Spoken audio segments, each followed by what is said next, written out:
Haringkat bun ki kendon la pelak jamin ya arngut ke sestar ki badai na kejelah kerela ki bakerteng ke sestar Priti Miri bat ke sestar bandana Francis bat ya uwe usamlah ubadon lang bat syakem lang bat syak kenok bagi penkelan yang jubor kini kila ingut kila syakem hak arsan terik naitung arhajar arsan na railway station namar kinong yalam ka Bajarangdal kila kenok bagi la penkelan yang jubor Henry unong ya sa jongki uloong omdai bagi syak penkelan yang jubor Henry ulah pensyai dah kebaong bagi kemi ki kepa jong kini ki bala syakem bat syak keno kila long kristan lupa labun teli kisnem bat kamdon setia kata kajing penkelan yang jubor kumba kila keno namar kajing lek jongki syak akra kadai dah kamon jongki bagi mut benlek bela lani lek cerai ki kendon lak jamin jong kita ki arngut ki sestar kadai bagi hap aino ia kabon kapasan pawhajar tingkah merwai ke pasport bat ar pengut ki ban bak klik yaki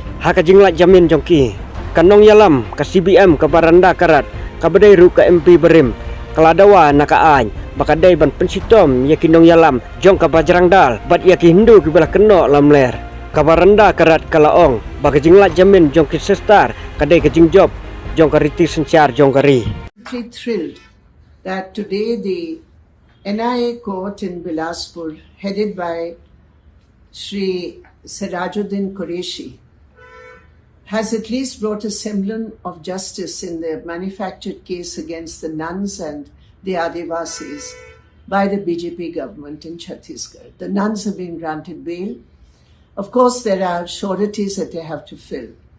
But till yesterday, the BJP government's prosecution was arguing against giving them bail. So if they have really a victory of the united resolve of the people of India to fight this injustice. And we congratulate the nuns and the Adivasis involved who showed such great dignity in their suffering and in their sacrifice. We have to ensure that the case is withdrawn. It's a false FIR. It must be withdrawn. And we must ensure that those who perpetrated the violence against the nuns and the Adivasis, the Bajrang Dal, the Durga Vahini justice. Congratulations to the people of India.